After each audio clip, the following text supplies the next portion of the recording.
నలుగురు అన్నారు నేను మీ చుట్టూనే తిరుగుతున్నానని, అవునా అని అడిగా. ఇప్పుడు చెప్పేది ఇప్పుడు నాకు ఇక్కడ బాండ్స్ లేవమ్మా. ఏ బాండ్? తనుజతో బాండ్ ఫేక్ అనిపిస్తుంది సార్ నాకు. ఈ హౌస్ లోకి నేను బాండ్స్ పెట్టుకోవడానికి రాలేదు నీకులాగా అన్నావా లేదా?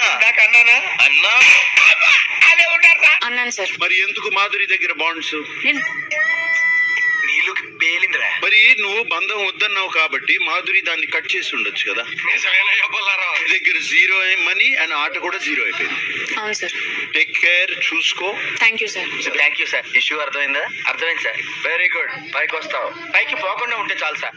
తనుజ, మాధురి నీది ఫేక్ బంధమా? కత్తికి బొచ్చుకి ఉన్న సంబంధం.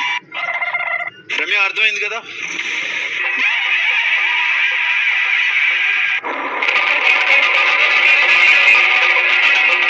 ఒకరికి ఏదైనా ఒక మాట అనే ముందు ఆ విషయంలో పర్ఫెక్ట్ గా ఉన్నామా అని ఆలోచించుకోవాలి. అంటే నాకు బ్రెయిన్ లేదురా.